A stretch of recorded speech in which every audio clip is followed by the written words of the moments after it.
Bohemian Rhapsody, uma das canções prediletas da maioria dos ouvintes da banda Queen. Então nós vamos falar o real significado de Bohemian Rhapsody. E eu tenho uma mensagem especial para você. Me acompanhe aqui até no final desse vídeo, certo? Porque eu tenho uma mensagem especial, ok? Assista ele todo. Bohemian Rhapsody é uma canção escrita por Freddie Mercury, da banda Queen, né? Queen significa rainha. Eu tenho parentes, né, e bem próximos, que escuta, né, essas músicas, né? Então, assim, nós respeitamos, eu vou à casa deles, né? Às vezes eles estão escutando, né? E nós, assim, respeitamos, né? E converso com eles e tudo. Eu tive, né, um bom período da minha juventude também escutando, porque foi através, né, de ler as letras das músicas do Queen que eu pude ter uma melhoria significativa e atualmente uma boa, vamos colocar assim, não fluente, mas uma fala e uma escrita e uma leitura muito boa, buscando essa finalidade, ok? Bohemian Rhapsody, ela tem 3 partes de mudança de melodia. Ela começa com uma parte lenta, depois ela entra com uma parte de ópera, uma ópera de 3 pessoas, é claro que é uma montagem de vozes, né? São as vozes de 3 componentes do grupo, né? 3 componentes do grupo. Então, né, tem mais enfatização a 3 componentes do grupo e também tem mais um outro também que participa, mas muito pouco. E para o finalzinho, né, vem um rock, depois a finalização da música, que é uma parte mais lenta, né, que é como se fosse uma conformação, né. Existem vários significados de Bohemian Rhapsody, do Queen. Né? As pessoas falam muitas coisas. Tem um significado literal, que a música fala que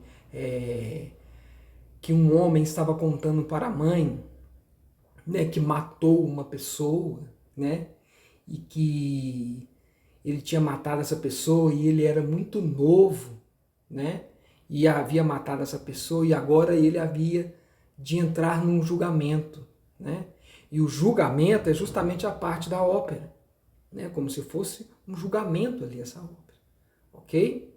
Então, eu tenho, né, na época que eu ouvia, com mais detalhes, eu havia chegado numa conclusão que depois algumas pessoas, bem assim, bem separadas mesmo, algumas pessoas bem mais ligadas, né, na questão da letra, né, em conformidade com a vida de Freddie Mercury, ok? Eles também chegaram nessa compreensão.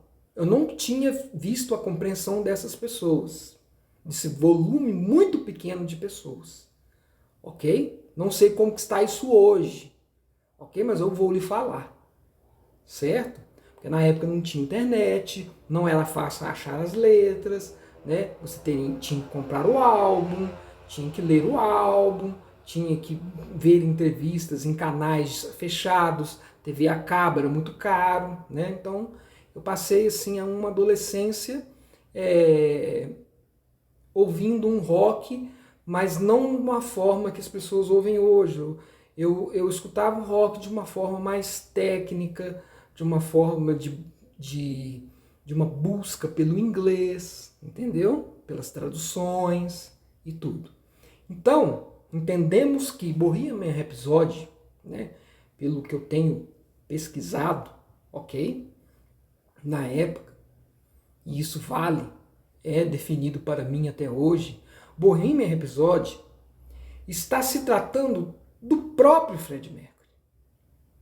Fred Mercury, a música diz, né, que ele é um garoto simples. Ele realmente foi um homem simples, né, um garoto pobre, e que fala em um determinado momento que ele tinha matado uma pessoa.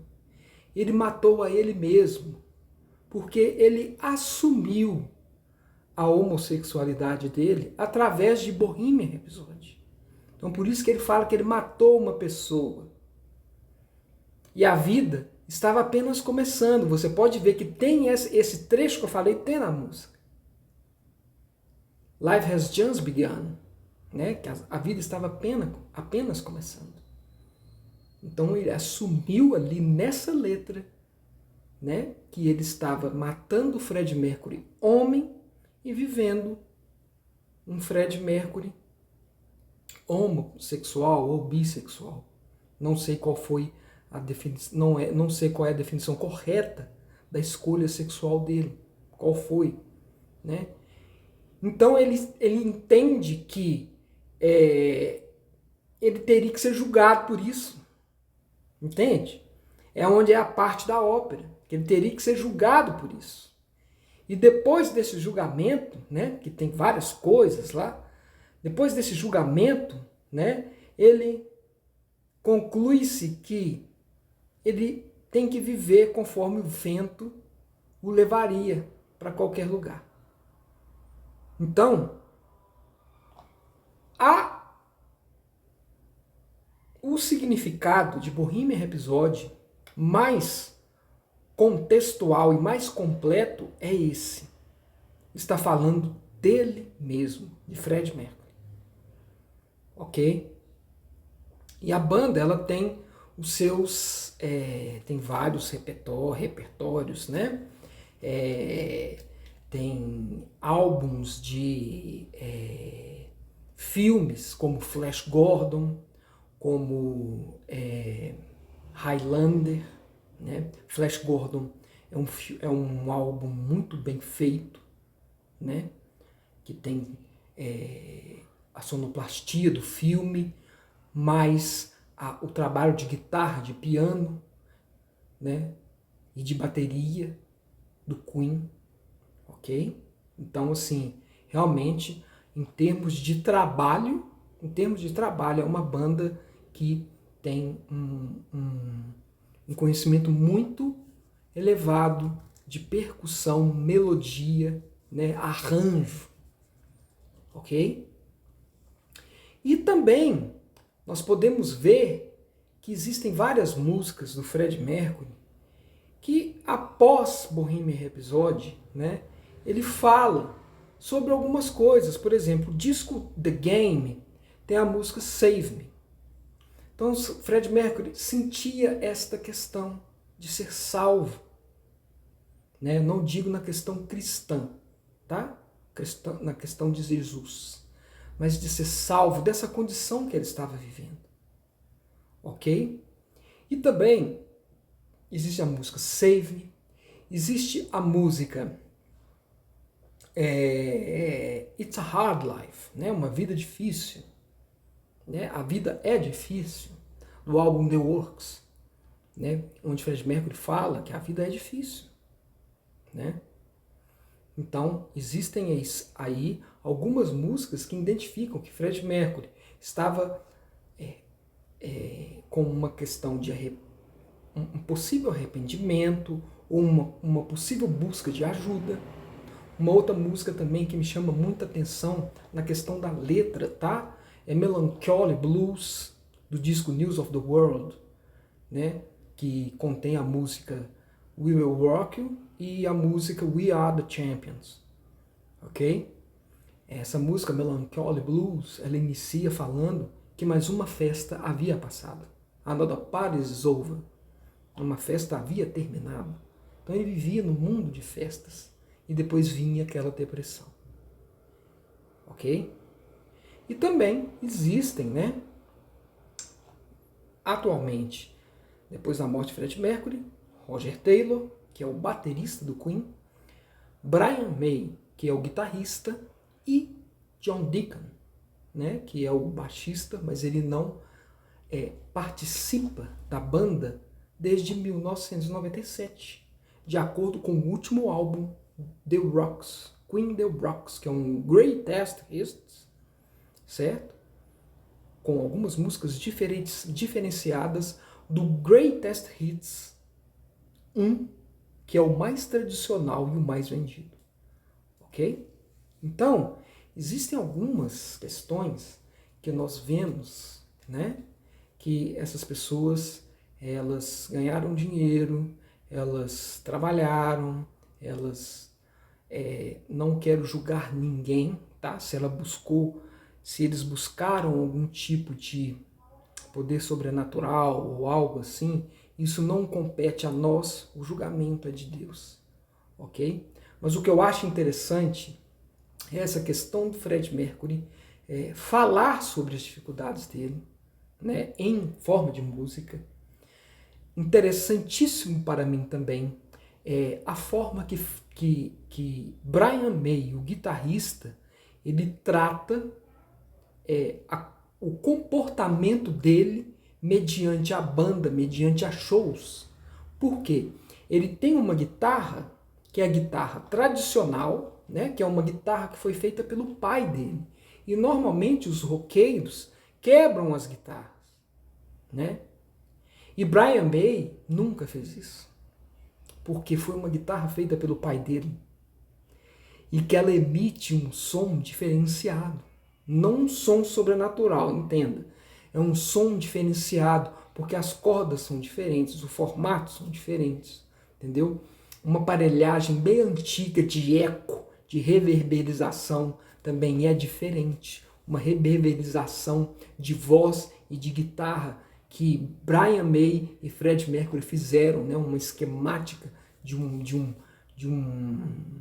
produto mecânico, né? mais mecânico do que eletrônico, era mecânico mesmo, que é antigo, da década de 70, né? 71, dos anos 70, né? 71 foi usado mais em 72, 73, 74, 73, 74, 75, certo?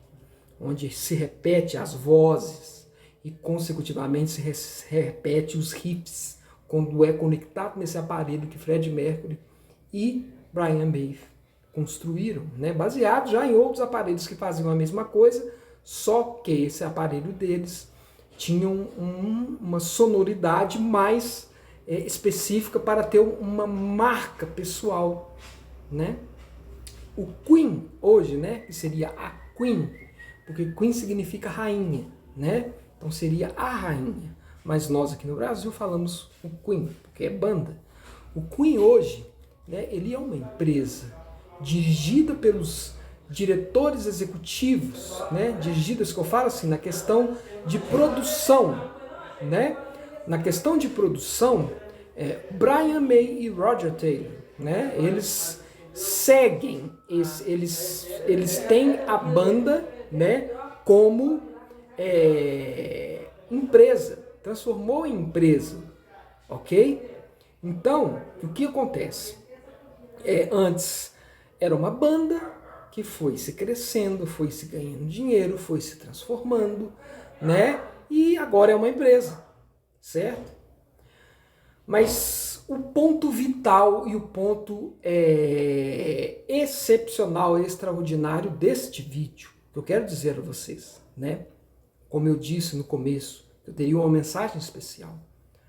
Bohemian Rhapsody está se referindo a Fred Mercury, certo? Fred Mercury, por mais que ele tenha tido aquilo tudo na vida, a fortuna que ele disse, ele até agradece essa fortuna através da música We Are the Champions, né? Ele agradece as pessoas pela fortuna que ele ganhou, mas ele também diz que a vida e o trabalho não é um mar de rosas, né? Então, o que acontece? O real significado, além de vermos que esse significado é o mais contingente, né? Porque se você encontrar um dia com Brian May e Roger Taylor, eles nunca vão contar o significado, nunca. Isso é com certeza. Mas nós vemos que condiz com a vida de Fred Mercury, certo? E ele viveu uma vida muito alegre, espontânea, intensa, mas ao mesmo tempo não se sentia feliz, tinha um vazio. Então, podemos pegar de uma forma geral o significado de Bohemian Rhapsody, né? Uma tristeza, um vazio. E o que ele precisava era de Jesus. Fred Mercury precisava de Jesus para preencher este vazio, para preencher essas dúvidas que ele tinha, essas dúvidas que ele se expressava nas letras das músicas, certo? Então, eu não posso falar, porque como eles eram conhecidos mundialmente, né, não por tantas pessoas assim, né? A juventude hoje conhece muito pouco, porque assistiu só o filme, né? Mas foi poucas pessoas em âmbito mundial, né? Poucos adolescentes ou jovens, né? Fred Mercury, ele pode ter recebido orações, mas nós também não sabemos como era o meio, né, de pessoas que conviviam com ele, né? Eu só sei de uma coisa, meu amigo e minha amiga, nós devemos orar pelas pessoas. Se você puder orar pelas pessoas deste mundo, eu não quero dizer ore pelos artistas, não, porque eles são símbolos de idolatria, mas ore para que Deus se manifeste a eles, ok? Para que as dores que cada um desses cantores, artistas sentem, que eles possam ser refrigerados pelo amor, pelo carinho do Espírito Santo. O Espírito Santo venha transformar a vida deles, ok? Eu não estou aqui julgando quem escuta rock, quem não escuta. Eu tenho a minha opinião sobre isso, certo? Podemos falar isso em outro vídeo, na questão de rock, o que pode causar na questão de atrapalhar os seus pensamentos e a sua conexão com Deus, certo? Porque o inimigo é gritaria e bagunça, certo? E confusão, e algazarra. É agitação, som de agitação. Então isso não combina com Deus, ok? Mas, entenda, cada pessoa tem o seu processo, ok? Não estou julgando ninguém, e muito menos essas pessoas que são cantores, bandas. Nós não podemos falar, entendeu? Que elas jaz no maligno e que já são do diabo. Porque também dá margem para elas dizer que também somos do diabo. Porque nós estamos julgando elas, certo? Então, oração, tanto para mim, para você, para essas pessoas, para o mundo. Vamos orar para as pessoas do mundo, ok? Para as pessoas do mundo. Vamos esquecer banda, literalmente, banda, música, tudo isso, e vamos orar por seres humanos. Porque Jesus veio salvar os seres humanos, ok? Um forte abraço. Deixe o seu comentário aqui, nós vamos conversar, ok? Trocar ideias, né? E tirar dúvidas. E que você fique nesse canal, que possa compartilhar, e eu lhe aguardo no próximo vídeo. Fique na paz.